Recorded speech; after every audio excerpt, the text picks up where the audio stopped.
Muito bem. Seja bem-vindo aqui a mais um episódio da nossa série Vida Intelectual do Sertilhange. Hoje nós iremos falar sobre como meditar e refletir, que é um tema que é muito importante. As pessoas pedem e nós aqui do Oliver Talk fazemos, certo? Como meditar, refletir, como simplesmente você pegar as suas ideias, as suas leituras e ver como se encaixa na sua vida. Essa é uma parte muito importante, muitas vezes esquecida, não é? Porque o sujeito está começando na vida intelectual, por exemplo, e o que ele quer? Ele quer muitas vezes acumular informação. Ah, não, quero saber todos os livros, quero saber todas as informações. Ele quer ser uma biblioteca ambulante, um pendrive humano. Ele quer ser um sujeito que, quando alguém pede alguma coisa para ele, sabe citar nome, a data, o dia, o nome do autor, a cor do livro, etc. etc. Olha, veja bem, isso não é ruim. Não existe um problema. Porém, todavia, o que é importante é como nós podemos refletir, meditar sobre aquilo que estamos lendo. Caso contrário, nós seremos apenas um jumento com uma biblioteca vasta. E eu digo isso porque pense nos grandes homens do passado: Sócrates, Aristóteles, Platão, entre outros. Eles tinham poucos livros. Descartes disse que na biblioteca dele tinha algo em torno de 100 livros. Hoje qualquer um pode ter 100 livros. Rápido e de maneira fácil, ainda mais quando tem promoção. Não é todo mundo pode ter 1000 livros, 10.000 livros, mas isso não é a coisa mais importante de uma vida intelectual, de alguém que queira também regar a semente da inteligência da sua mente. O mais importante é como você faz o processo de meditação ao ler uma obra, verificar como aquilo encaixa na sua vida e como encaixa na vida de outras pessoas. Este é um aspecto muito importante, muitas vezes esquecido. E é isso que eu quero falar hoje para você que está me vendo ou ouvindo agora aqui no Oliver Club. Principalmente você que está fazendo o teatro das ideias, não é? Você que tem uma leitura frequente e você que simplesmente tem a sua vida intelectual, está começando agora, quer se interessar ou já tem também, já faz um tempo. Não tem um problema. Conforme eu disse nos episódios anteriores, a vida intelectual tem que ser semeada como todas as outras camadas da nossa personalidade ou dos nossos atributos ou da nossa vida, né? Você tem uma vida espiritual, você tem uma vida física, você tem uma vida emocional e você também deve ter uma vida intelectual, porque ela é importante para reger todas essas outras facetas ou simplesmente modos de vida que você pretende ter. Porque, de certa forma, a maneira como você tem a sua espiritualidade, a maneira como você faz os seus exercícios físicos ou como as suas emoções reagem ao você ver uma informação ou quando está presente em algum ato da sua vida, passa ou perpassa pela sua vida intelectual, pela sua consciência, não é? Pela sua imaginação moral. Então é muito importante a gente saber como nós temos que lidar com isso, né? Eu gosto de dar um exemplo, por exemplo, de vida intelectual, né? Às vezes as pessoas perguntam, não, porque só esses livros são bons para você meditar, só estes livros são bons para você ter algo na sua vida.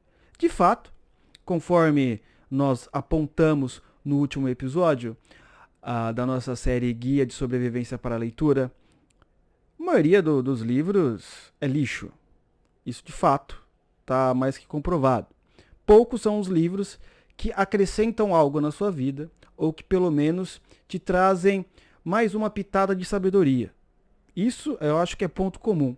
Porém, você pode extrair dos livros, não importa qual seja, dos livros, ou melhor, não importa quais sejam, a sua meditação diária. Depende muito mais da sua substância interior do que do livro em si. Eu gosto de dar o exemplo do Senhor dos Anéis. Não é? Quando nós vemos aí na internet, principalmente nesses canais aí de entretenimento, todo mundo fala, uau, O Senhor dos Anéis é um filme de uma ficção medieval, que tem dragões, que tem espadas, que é uma coisa maravilhosa. Nós vemos, por exemplo, que as pessoas não conseguem estar em nada dele. Principalmente quem está no entretenimento. Só gosta de assistir lá, comer a pipoquinha, relaxar, ver efeitos especiais e, quiçá, se imaginar no lugar daqueles personagens. Essa é uma camada de leitura possível e que é muito praticada, por sinal. Porém, uma pessoa que tem substância interior, um sujeito que tem cultura, ele consegue ver no Senhor dos Anéis, ele consegue extrair daquela obra de Tolkien grandes tesouros da teologia cristã. Entende que também depende muito mais do leitor, depende muito mais da vida interior do sujeito.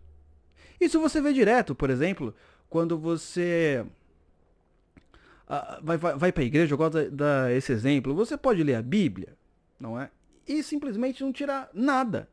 Você pode ler, legal, legal, tem umas historinhas bacanas. Porém, você está lá, no meio de alguém que é mais experiente, ele abre as palavras sagradas e começa a ler. Ele consegue tirar um mundo interior lá de dentro.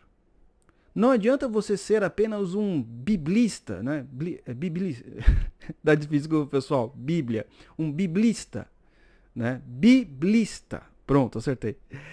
Que é um sujeito que sabe todos os versículos de cor, mas não consegue tirar o suco, a verdadeira vida interior dali e começar a aplicar corretamente. Começar a meditar sobre aquilo e como aquilo realmente pode fazer uma diferença na maneira como ele enxerga o mundo e na maneira como ele olha o próximo. Entendeu? Primeiro sempre, como está a minha alma? Você primeiro sempre enxerga a sua alma. Não é porque é através dos olhos da sua alma que você vai enxergar a realidade. Nós sempre citamos aqui o problema de uma alma, de uma mente, de uma consciência que foi contaminada pela ideologia política, porque ela enxerga a realidade como simplesmente ela colocasse óculos, ela coloca óculos ideológicos, não é? E ela enxerga tudo cinza. A realidade não tem mais as outras tonalidades de cores. Tudo é cinza. É só isso, entendeu? Então a feminista coloca os óculos, ela só enxerga aquela cor. O comunista e por aí vai. Não existe mais a profundidade da realidade. Não existe mais os problemas da realidade. Não, a culpa é isso e acabou. Já sei como resolver isto. Não é verdade?